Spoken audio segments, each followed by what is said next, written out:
always on the go, but the day just won't be one without your Hollywood fix. Let Golden State Media Concepts Entertainment Podcast take care of that. An all-inclusive look of pop culture.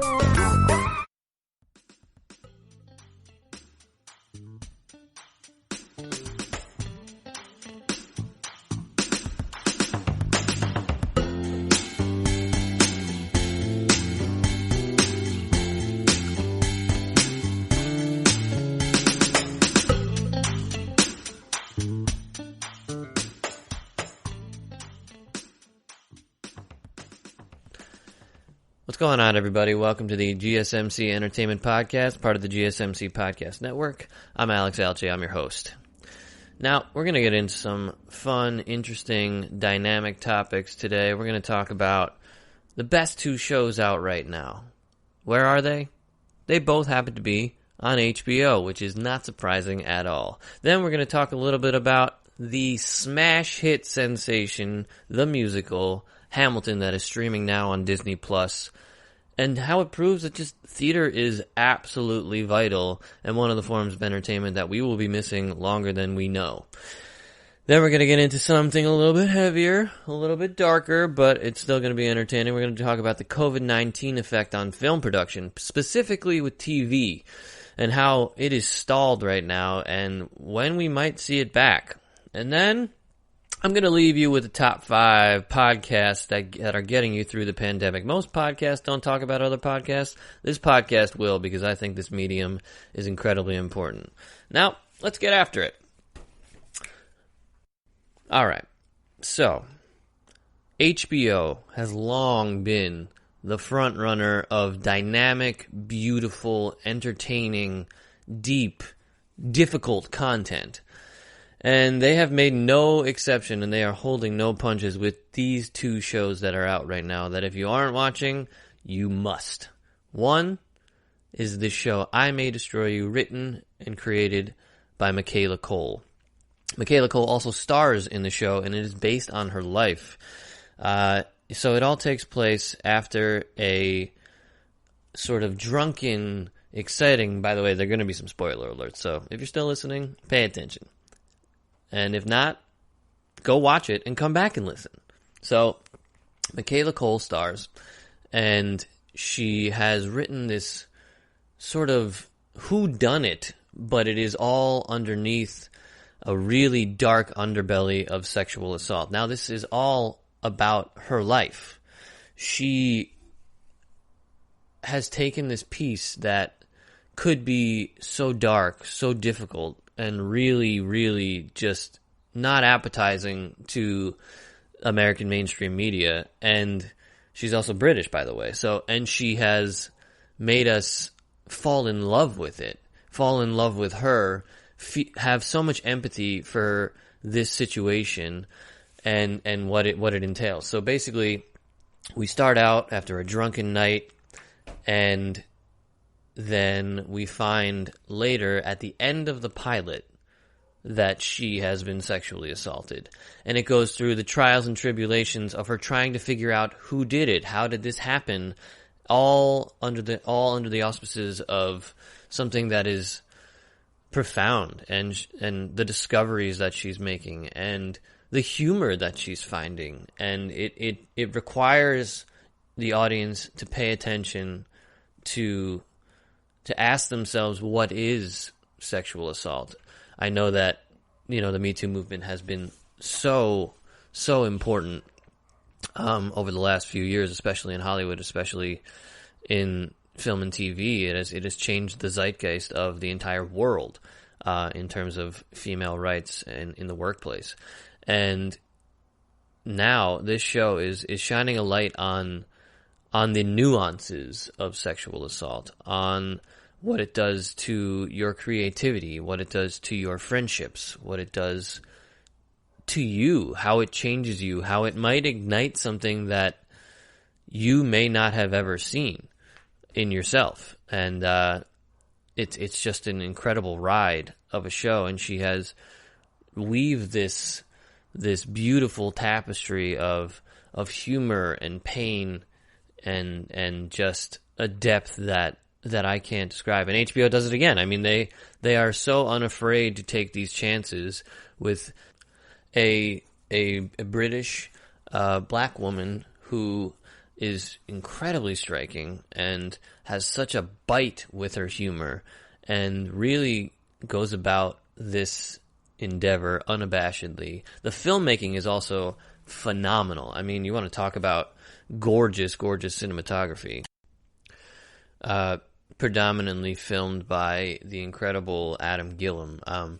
It is really just these vast shots that you wouldn't normally see in a smaller comedy. You're getting these gorgeous drone shots followed by these deep shots that are like right in the eyes of our characters, really going through what we're going through. It's so visceral that you just can't describe it. It's incredible. And I mean, I gotta give one more shout out to the writing. Her and her staff are just doing an incredible job of creating something that I didn't see coming. And every turn I'm surprised and engaged and scared for our leads. I mean, she's created 3 truly dynamic characters that don't hold any punches, that aren't afraid to be who they are. And it is important for the world to see people of color have these truly difficult moments in their lives and realize that, hey, guess what? We're all human. It's not surprising. I mean, it's so phenomenal that I just can't recommend it enough. And the message that she's trying to say, I think, so far, is that you can find yourself in the worst possible scenario, and it will change the way that you see the world for both the better and the worse. And I think those are the themes that she's really trying to explore, and it is, I can't recommend it more. Now the other is something that I didn't think would be just as good as it is, and that is Perry Mason. I'm sure you're all sitting there thinking, oh my god, seriously, Perry Mason? I thought that came out in 1957. And you know what? You would be right. It did come out in 1957. It was a cookie cutter, at the time, kind of sort of forward-moving lawyer sort of procedural that provided people with the "we got the bad guy" scenarios and I'm gonna stand up for the weak kind of things. And this has that theme. This has those moments, but it is so much more about these characters and the world that they are building. I mean, if you haven't started Perry Mason, get into it. It is as dark as Boardwalk Empire, as dark as any massive show that they've created before, but so wildly entertaining. So the writing is just perfect. It's absolutely perfection. They have started this thing where we didn't. I thought he was just going to be one thing, and then they've led him to be another. He is complicated. This version of Perry Mason is complex and fearful and so imperfect, played by the absolutely undeniably excellent Matthew Rhys. It is something to behold, and I just think that everyone should be watching it, because it's not just dealing with there's a case and we have to solve it. I mean, we are getting into the origin story of Perry Mason and how he sort of got there. And I don't want to give too much away, but essentially his parents have passed and left him a farm, and he is sort of this he's part of a ragtag duo who kind of are PIs, and they go beyond the police, and it really touches on themes have been relevant throughout the entire pandemic. Whether they consciously knew that it would still be relevant, or this was just something that they really believed in. It was the smartest move, making it about crooked cops and things that are really hitting home during the pandemic. He goes beyond the police, and he finds things that they can't, and he exposes them, and he does things in a way that is not always legal, not always friendly. And then he goes home and gets drunk because he misses his child, and sleeps with his neighbor, who is,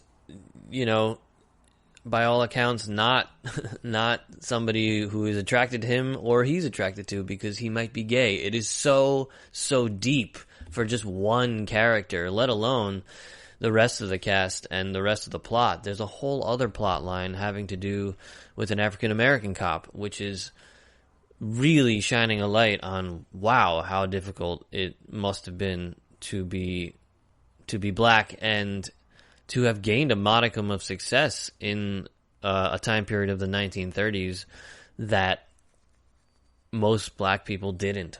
Unfortunately, most black people didn't. And that character is really, really exposing the pitfalls of the police in the 1930s. And then there's a whole other religious, corrupt segment of the show that is absolutely flooring. I mean, it is so complicated and confusing, and you don't really know who to believe. Tatiana Maslany plays this oracle of sorts. She has a one-way ticket to God, and she's the only one who can speak to him in this sort of, I don't want to say a cult of a church, but it's a cult of a church.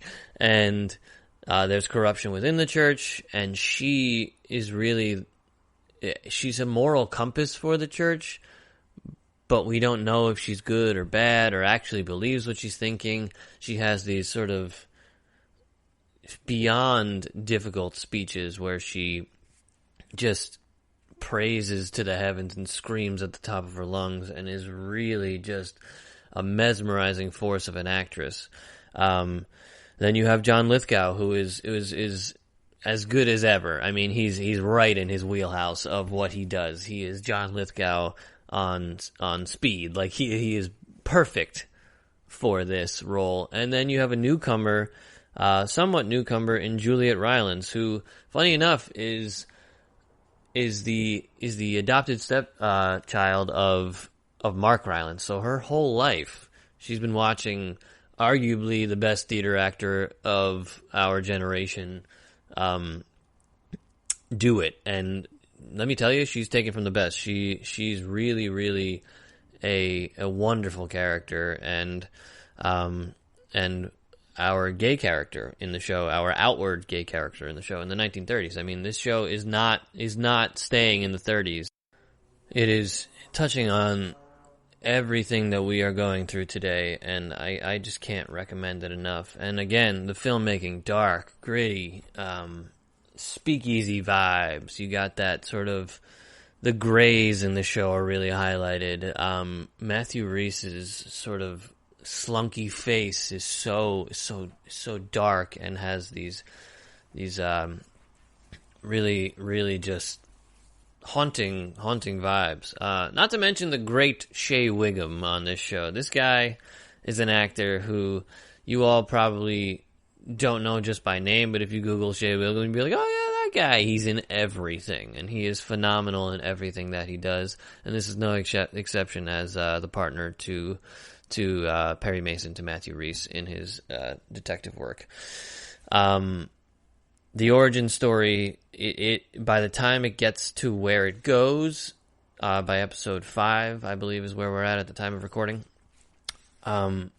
you'll be standing on your feet with how excited you are that it got to the place that it did. It is really, really a ride of a show that I didn't expect, and HBO does it again. I mean, they never fail to deliver. They understand what it means to create content that has integrity, whether it's something like a Game of Thrones that is vast and imaginative and just out there, or something as small as an I May Destroy You, or something in the middle ground of a dark, important procedural in Perry Mason.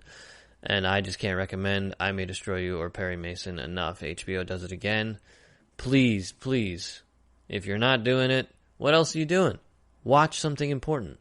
Watch something that is going to provoke thought and feeling. And you might have some difficult conversations with your partner or your friends about these shows. I mean, yes, we're looking for things to get away from. Yes, we're looking for ways to be not upset. But these are not going to make you upset. They're going to make you think, and they're going to make you feel, and they're going to make you laugh too. I mean, there's some good laughs in both I May Destroy You and Perry Mason. So please, please give it a shot.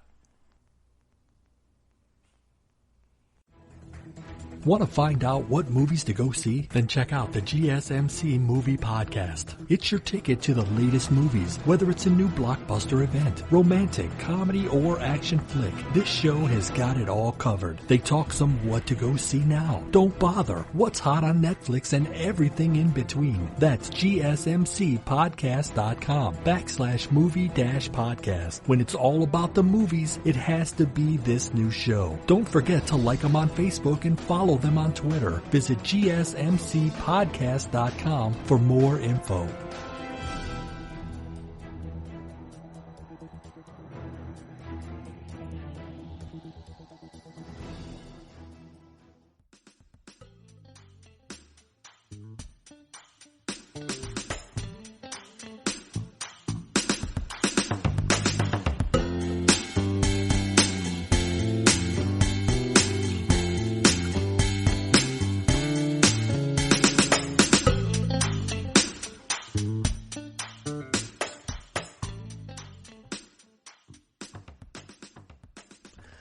All right, so I'm a theater guy. I'm going to say it out loud. I am a theater guy, loud and proud. It's what I love. It was my first love. I went to Syracuse for acting. I have been in the theater my whole life. I absolutely adore it. I'm not sure the rest of the world has felt the same way. I'm not sure the rest of the mainstream world, I should say, has felt the same way until Hamilton. Let's talk about it. Hamilton has been sweeping the nation on Disney+. Subscriptions have been up. I think something like 330% is what I'm reading on Deadline. It's absolutely insane what this show has done for Disney alone. We can talk about that another time. But let's talk about Hamilton and why it is so important right now.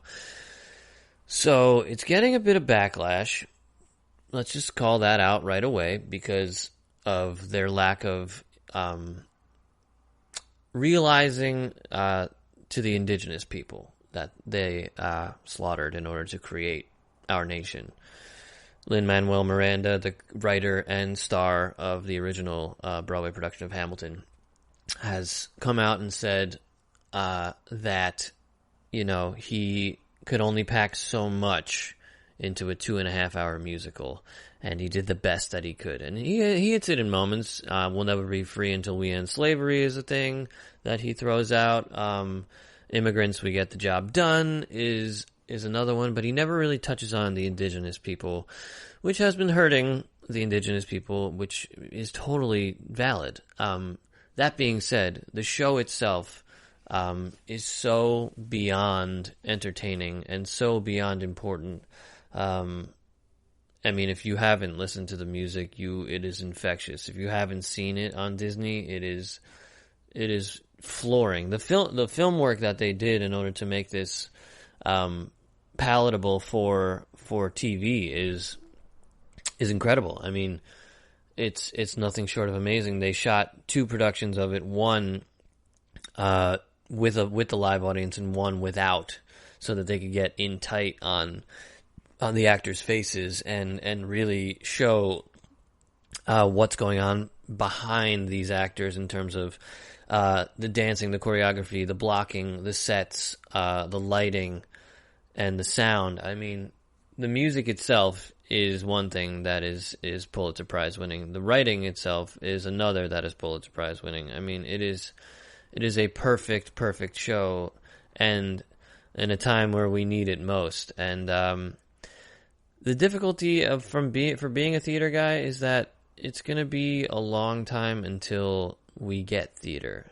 I know that not the entire country really understands the importance of theater, and I would like to shine a light on that, which I think Hamilton is doing for everybody. Hamilton has shown people that storytelling is king, and yes, you can flower it up with some really awesome rap and really awesome music, and incredible blocking, but I genuinely believe that if Hamilton was just told and sung to us on a bare stage with every actor standing still, we would still be just as floored, because it is just the power of storytelling and the power of theater comes through the screen when you watch it. And right now, in a time when America is going through so much turmoil in terms of politics and in terms of social justice and in terms of a pandemic, I mean, we are in such a tumultuous time that this show has brought us to the core of humanity, and one of the central themes, which is, who lives, who dies, who tells your story, and something that I think we all relate to is what are we going to leave behind? And I think now we're all thinking about that a lot. Theater has a way of doing that always. And from plays that are, super dense, like a Tom Stoppard play, to something that is super palatable, like a Neil LaBute play, or something that is really provocative, like a Sarah Rule play. I mean, there's so much that can be done, and theater has always been at the forefront of change, of social justice. The best writers are in theater. The best writers on TV are theater writers. The best writers who are film writers are theater writers. I mean, look at Aaron Sorkin. My God, you think that he just started cracking out screenplays? No, he was writing plays. A Few Good Men was a play before it was a movie, and we are going to miss the immediacy of theater for the next 6 months at least. Broadway, and certainly in New York, Broadway has already shut down until January 2021, and there's no signs that that's going to change. We're missing the entertaining musical like anything goes. We're missing the deep importance of finding a family in something like The Humans. We're missing... there's so many new plays that we're not getting. My fiance runs a theater company in LA, and they're doing everything they can virtually, but it is really difficult to put that same immediacy, to put that same relationship with an audience on a screen. And Hamilton did that for us. Hamilton provided that for us, and I've watched it now 3 times, and I can't stop singing. I mean, I've known every word even before I saw it, and I saw it on stage, and it is mesmerizing. I implore people that when this comes back to please buy tickets. If you're in New York, if you're in LA, if you're on the tour, if you're in Tallahassee, I mean, see it. It is something to not be believed, and I'm worried about the state of theater, this medium, this entertainment medium, the first entertainment medium. I mean, I'm very worried that people are going to be just waiting for something to be filmed and not understand just how much more entertaining going to the theater, being in a joint experience with your fellow audience members. The lights go down and you just start, and let's say it's Hamilton and Lin-Manuel Miranda, the lights come up on stage and he walks out and just starts, we start, hearing the opening rap, "How does a bastard orphan son of a whore and a Scotsman start?" And you're just in from the very beginning. And I'm so glad that Disney Plus decided to put this out earlier than they did. I'm so glad that they were able to give us this gift of Hamilton during this time. But I really want people to hold on to the fact that theater is not supposed to be on screen. This show should be seen by as many people as possible, and I know that I am going to teach my kids about theater. It's going to be one of the most important things that happens in my life, and I think we need to take stock in the fact that we might be missing this medium for a while, and to recognize the gift that Hamilton is, and that we've been able to see a stage production in its entirety in HD for maybe the first time. It is definitely the most interestingly filmed theater piece, and I mean, your kids will love it. Your brother, who's never seen a lick of theater, will love it. The most diligent, a sort of, an obnoxious theater lover will also love it. There's just nothing not to love about Hamilton. It is hilarious and heartbreaking, and the music just sends chills up and down your spine. Lyrically, it's almost like gymnastics what he does in terms of how he weaves like just words together. I mean, I can throw out just examples like Paradise in Paragraphs you gave. I mean, there's just an endless amount of enjoyment and art to glean from that. Not to mention the incredible choreography of Hamilton. I mean, it is simple and subtle and constantly in motion, constantly keeping the audience guessing, constantly keeping the audience alive.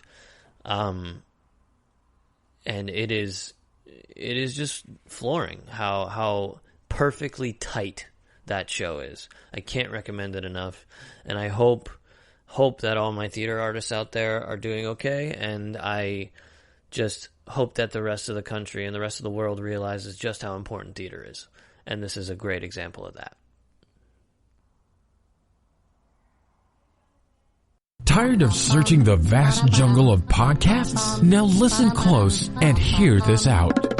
There's a podcast network that covers just about everything that you've been searching. Hey! The Golden State Media Concepts Podcast Network is here. Nothing less than a podcast bliss with endless hours of podcast coverage. From news, sports, music, fashion, cooking, entertainment, fantasy, football, and so much more. So stop lurking around and go straight out to the Golden State Media Concepts Podcast Network. Guaranteed to fill that podcast itch.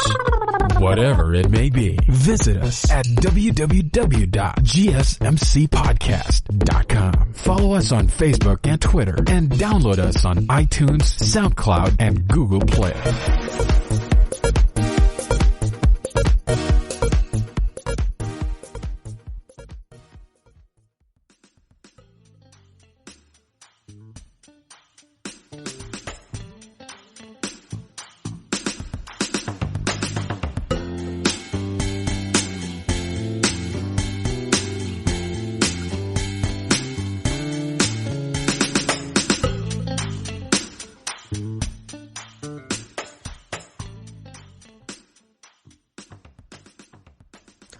So let's talk about what is going to happen going forward in terms of filming during this insane time, this chaotic time, this pandemic time. So, as of now, Los Angeles is allowed to film. We're allowed to be in production. Things are allowed to come back. There are shows that were shut down, such as major shows like Handmaid's Tale and everything sort of in between.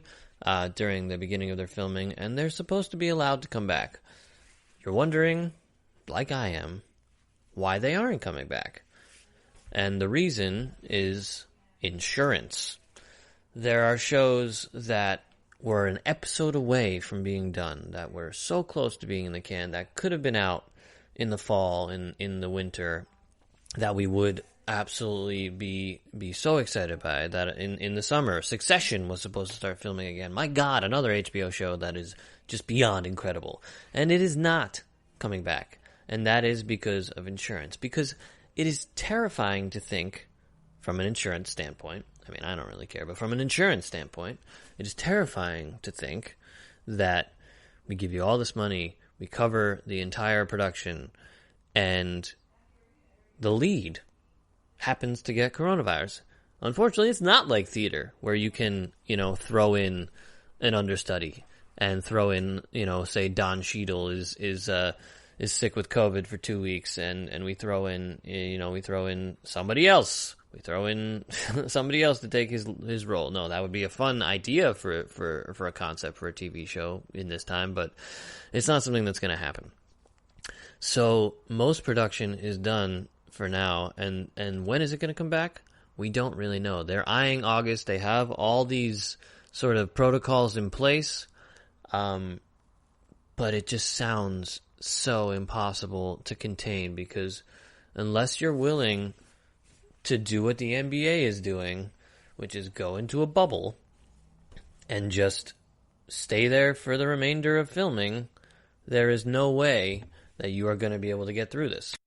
Now, there are a couple of productions that have come back under, in terms of TV, that are just,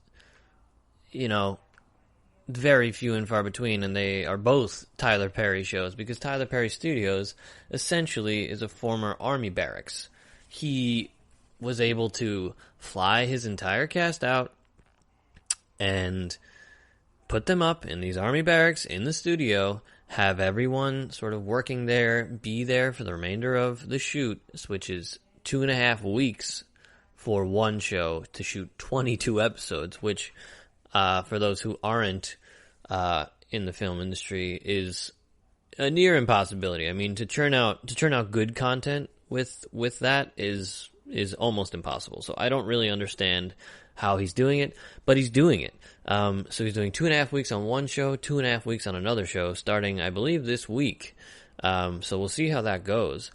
But in terms of Los Angeles television production, it is going to be a slog getting back. And I'm on a show called Dear White People that was all ready to go. They have written every episode for their final season. They're ready to go. I'm sure things are probably going to shift for them, because they are a provocative show, and since the killing of George Floyd and whatnot, it might change the writing. But in terms of production, they were ready to go. And I have actor friends who have no idea when it's going to come back. I have writer friends who are continuing to make changes to episodes, who are trying to figure out what the hell they're going to do, if and when these episodes are going to be relevant. And it's so much money that is being wasted, that is being tossed around but not used.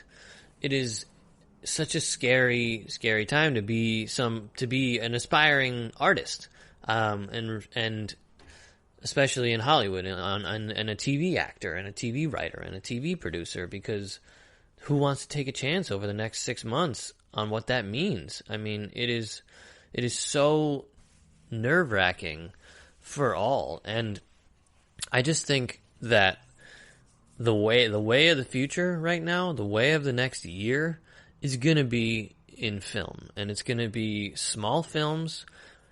I personally believe that we are going to get to a point where we are creating the golden age of the $35 million comedy is coming back. It is going to be so exciting. You can already see that we're getting excited about that with something like Palm Springs on Hulu that just came out. No way 5 years ago would that have been the thing. You don't go to the theater for anything other than a Marvel movie, an Avengers 8 billion. You don't do that, and I love those movies, but you don't do that. If that came out in theaters during a non-COVID time, it would be it would be an afterthought. Nobody would be thinking about it. But it came out on Hulu in a time when everybody is home, and it has spawned an incredible response. And there's an amazing amount of, I think something like 3 million people watched it on the first day, which has never happened for a low budget comedy, an indie comedy that was, bought at Sundance. Andy Samberg, he's been making these comedies for years, and he said on the Bill Simmons podcast the other day that he's never in a million years believed that this was, going to be a good time for him, but it is. I believe that the $35 million comedy is coming back, that the $15 million comedy is coming back. It's going to all have to take place in a bubble. People are going to have to quarantine for 2 weeks, and then they're going to be there for 2 months shooting with 8 cast members, and it's going to be I love you, I don't love you, I'm your best friend, I'm not your best friend. It's going to be sort of those sort of simple comedies in a bubble, family comedies. And I think that it's going to be a really important time for that, because we need comedy also. But that is also the only thing that's going to be able to be produced. TV's not coming back for quite some time in terms of production. And we're going to get to a point where we have lost all of our content, where the new content is not going to be available to us at the ready as it was. Are we there yet? No, I think we're about 6 months away. I was reading a Hollywood Reporter article that said we have enough content to get us through the year. Thank God, because, oh my God. But live content and anything like that, that's out the window. I don't know how we're going to do an American Idol again, The Voice again. The way that they got through the rest of the season was admirable, but I just don't see a world where producers come on board in an attempt to make mediocre content just to do it. I could be wrong. It is network television after all. Not knocking network television. It is what it is, and I think it's still important for what we do. But 22 episode seasons, things like Grey's Anatomy, I don't know how that comes back without a vaccine, without changing the entire layout of the series. Which coincidentally, I was reading an article today that said that Grey's Anatomy is going to be leaning into the pandemic of it all. So maybe they are going to come back. Maybe they are going to do everything over Zoom. Maybe they'll figure out a way to have just, Meredith Grey chilling with her baby Zola from afar doing teledoc appointments. I truly don't know. She's a surgeon, but she'd figure it out. The point is, I just don't see a world where the chances are going to be taken with so much money involved. So we're going to have to take little risks in the film world. And I'm personally kind of excited about that, because I got into this business because of film. Like, the first thing I fell in love with when I was 8 was Aladdin, and then it became Hook, and then it's a lot of Robin Williams in my life. Shout out to Robin Williams. I miss you every day. But, then it became Good Will Hunting, which is a low budget drama. Then it became the Jim Carrey movies for me, which were low budget comedies, which was that 10 to 15, 30 million to $30 million comedy that we've been missing. And I just think that that's what we're about to see. A lot of Netflix, straight to Hulu, straight to Amazon, straight to Apple, straight to Peacock. You name it, straight to. So many streaming platforms are interested in these movies because they're making their money. Look at Netflix. Netflix has an algorithm that just churns out, we need Adam Sandler movies. So they're like, you know what, here's $100 million. Go make 6 Adam Sandler movies. And he's done it. And they're all terrible, but we still watch them. It's crazy. And then something like The Kissing Booth, a teen comedy. Something like You'll Always Be My Maybe. Those movies have been coming out and doing incredibly well.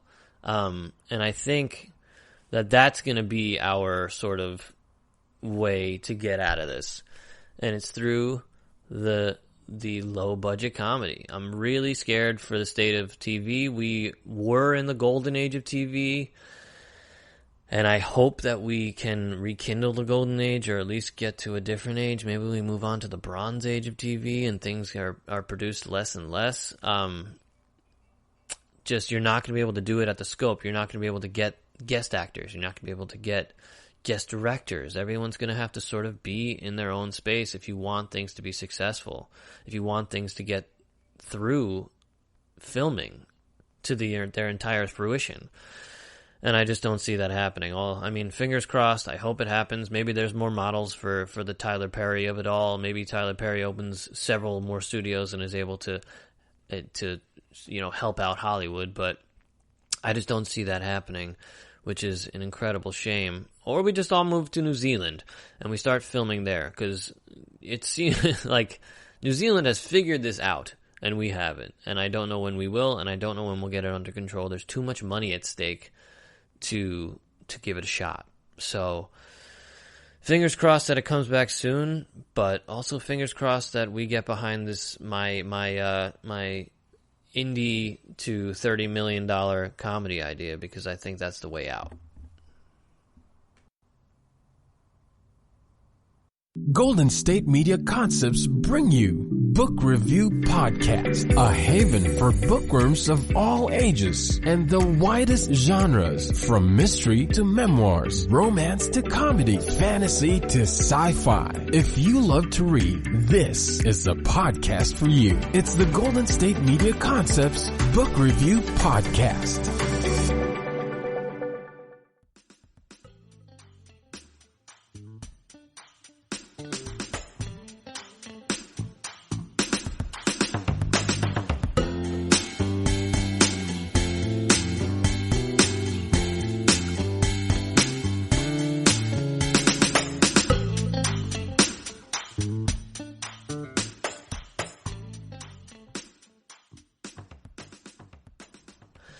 And once again, thank you for tuning in to the GSMC Entertainment Podcast, part of the GSMC Podcast Network.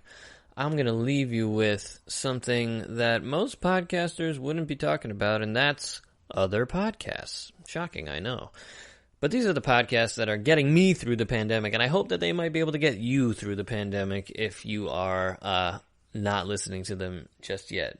Number one, I think, is easily one of the more important podcasts of the world, and before the pandemic, during the pandemic, and that is The Daily. New York Times does it again. They do it. They've been steps ahead of every other news outlet, and they've gone to the digital world, and they've gone to the multimedia world. They've thrown out shows like Modern Love on Amazon, and they've thrown out this incredible podcast for years now, which is The Daily, keeping everyone abreast to the most important topics going on in the country, in the world, and they're 30-minute episodes that just keep you engaged. Michael Barbaro is the host of that show, and he does an incredible job of getting on guests who have differing opinions than him, who might not see things eye to eye that he does in terms of his policies and politics, but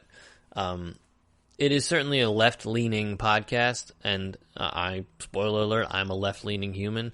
So it really, it amidst the chaos of everything that is going on, that show both informs you and makes you feel like it's possible to get through. And I think that is one of the most important things to have right now. I mean, you need something that's not just going to depress you. There are shows that are going to show you, the numbers that make it seem like it's impossible to get out of this pandemic. It's impossible to push past where we're at. But this show really does both a great job of shining a light on the realities of what's happening, and then tell you that it's possible to get past it. And I think that's what we need. I think we need that hope, that beacon of light, that thing that is both informative and entertaining and hope filling. So The Daily, listen to The Daily, New York Times podcast, The Daily. The next one is also a New York Times podcast, coincidentally, and that is 1619. Now, 1619 is just flooring. If you are a white person like me, if you are somebody who doesn't know the history of slavery as well as, honestly, as well as we should at this point. I have grappled with a lot of things over this time about what I wasn't taught, what I was taught, what I didn't research myself, what I did research myself, and this show, 1619, is just incredible, and I can't recommend it enough. It is basically takes you through how black people got to this country, why this country was built on the backs of slaves, and how slavery has informed our entire lives, not just politically, not just in the country, but in terms of music. I mean, there's this whole incredible music episode about this guy who's listening to yacht rock, and it takes you all the way back to the beginnings of slave songs and how those have informed music for the rest of time, all the way through people like Little Richard, all the way through people like Ray Charles, and then that leads to the Beatles, and then that leads to yacht rock. I mean, it was an incredible, incredible way to get there. Nicole Hannah-Jones is the creator, and she's the host of this podcast, and she goes from everything from how slaves got here, from what slaves built, all the way through, how it all started, how we didn't actually, there was half the country for a long time that didn't actually want slaves, and that our forefathers kind of ignored that. And I just can't recommend it enough. It is a really, really important podcast. And yeah, it's not the easiest listen. Let's just be honest. It's not the easiest listen. But it is entertaining as hell. And it is important as hell. And I think that's what I like to get in my entertainment. Yes, there are moments where I want to escape, and I believe me, we'll talk about Top Chef at some point in this podcast.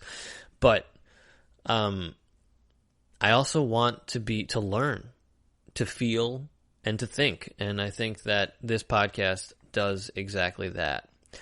Now, the next podcast, we're going to get into some fun ones. And this one just makes me smile the moment he starts speaking. When he does an ad read, he makes me smile, and that's Conan O'Brien. Conan O'Brien's podcast, Conan O'Brien Needs a Friend, has been on for a couple of years now, part of Team Coco and Earwolf. It is so fun and so entertaining. He gets incredible guests. I mean, Conan O'Brien has been at this for so long. He has his assistant Sona Mosesian and his producer there, whose name is escaping me right now. But and they are basically his laugh track when he has a guest. And prior to that, in his personal segment, they kind of rip on each other and they laugh at each other, and they create a raucous environment that just makes you smile. No matter what you're doing, you could be cooking, which I do often while watching the show. You could be driving, which I do while listening to the show, rather. And it is just a ride that is so fun. They had Tom Hanks on recently, and it just makes you feel so good to hear Conan cracking jokes with Tom Hanks, or talking about how he's just as handsome as Rob Lowe, or you're talking about something important with Amy Schumer. I mean, they got into a lot of different topics, and Russell Brand and J.J. Abrams and Nick Kroll. I mean, the funniest and most engaging people come on this show, and Conan is the master of interviewing. He understands how to get the best out of his guests and not necessarily talk about what they did, in 1994, let's talk about Forrest Gump. No, they don't talk about any of that. they talk about Greyhound, on the Tom Hanks interview for a hot second. And I'm excited to see it now because it sounds like Conan genuinely loved it. Either he's a phenomenal actor and a phenomenal host and a great great to his guests, or he genuinely meant it. But it's more about just like humanity and laughing with each other and enjoying each other's company. And the birth of it was Conan O'Brien needs a friend. He's working nonstop. He only meets people at events and if they're on his show, and he never gets the chance to do a long form interview. So he kind of just is living this sort of lie. At least that's what he purports. I'm sure he has a ton of actual friends. But this show allows the people who may have been on his show before to get to know him a whole lot more, and we get to know them through them getting to know each other. It is a really, really wonderful, laugh-inducing, smile-giving podcast, and I can't recommend it more. Well, okay, so now we're going to get into this podcast, which isn't perfect. I'm not going to lie to you. It's not a perfect podcast, and I think that's the point. Mike Birbiglia is one of my favorite comedians. He is absolutely hilarious and endearing, and he's sort of the everyman who is always kind of like, what is going on? I don't really know. That's sort of his shtick. If you don't know him, you should definitely check out Sleepwalk with Me and the rest of his comedy. He's a really, really, really special guy. But his podcast is called Mike Birbiglia's Working It Out, and it's not about being in entertainment. It's about the inside track to being a comedian, to being a writer. And he brings on guests, and they work through different bits of specials or ideas for specials or just ideas for 5-minute sets that they might eventually get to do at a comedy club when we return to those. And they work through them together and talk about what might be needed to spruce that up. What they think is so great about the bit. What feeds the bit. What the reason why they wrote it. It really gives you some inside baseball into the comedy world and into the writing world, and it's super fun. Whether or not you're in the arts or not, it's super fun, super engaging. There's so many laughs are had. He had on John Mulaney, and I could not stop laughing. But it's also provocative and exciting, and they talk about the backstory to a lot of these bits are usually pretty sad or heartbreaking or something that is difficult to hear, and they weave it into something that is so damn funny. And you learn about the guest that he comes on through this segment that he calls the slow questions as opposed to quick fire questions. It's just a really fun show, and he's just a really lovely, hysterical comedian with a heart of gold by all accounts. And yeah, if you're not listening to that podcast, I highly recommend that. And then lastly, we are at home so much that this show provides you with ammo to rewatch some stuff, to rewatch some movies. It's called The Rewatchable. It's part of the Ringer Podcast Network. I'm a huge sports guy, so I got into Bill Simmons a long time ago, and I love this show. It is so fun. It's a couple of guys or a couple of girls or a couple of guys and girls basically just shooting the breeze about a particular movie. So they, like, last week was Armageddon and 25th Hour and Swingers, and they've done The Notebook, and they've done all these different movies. And they talk about the most rewatchable scene and sort of who is the best heat check guy, meaning like who is the best guest actor on it. And they go through all these categories and games with it that is so fun. And if you're a fan of the movie and you haven't seen it in a while and you listen to this podcast, there's just no way that you're not going to want to listen to it, to watch the movie after it. Like they had Good Will Hunting like a year ago, and I was like, oh my god, I have to watch this movie 20 more times again because I haven't seen it in a few years, even though it's my favorite movie. They just attack it in such a fun way and make you realize why you love movies. And if you haven't seen the movie and you listen to the rewatchables, it still makes you go, oh, that's awesome. I really want to watch that movie. So I'm discovering movies also through that podcast. So I just can't recommend it enough. Like I watched Fletch for the first time the other day, and there's a generational gap with me and someone like Bill Simmons, and I loved it. So I highly recommend it. And yeah, those are the podcasts that'll get you through the pandemic, and I'm sure there are a bajillion more, and hopefully this will become one of them as well. That's it, everybody. Thank you so much for listening to the GSMC Entertainment Podcast, part of the GSMC Podcast Network. Reminding you, please subscribe, like, tell your friends, tell your family. 5 seconds of writing a review is 5 more listeners for us, so please do that. And have a great night, have a great morning, have a great week, and stay entertained. All right, good night. You've been listening to the Golden State Media Concepts Entertainment Podcast, part of the Golden State Media Concepts Podcast Network. You can find this show and others like it at www.gsmcpodcast.com. Download our podcast on iTunes, Stitcher, SoundCloud, and Google Play. Just type in GSMC to find all the shows from the Golden State Media Concepts Podcast Network. From movies to music, from sports to entertainment, and even weird news. You can also follow us on Twitter and on Facebook. Thank you, and we hope you have enjoyed today's program.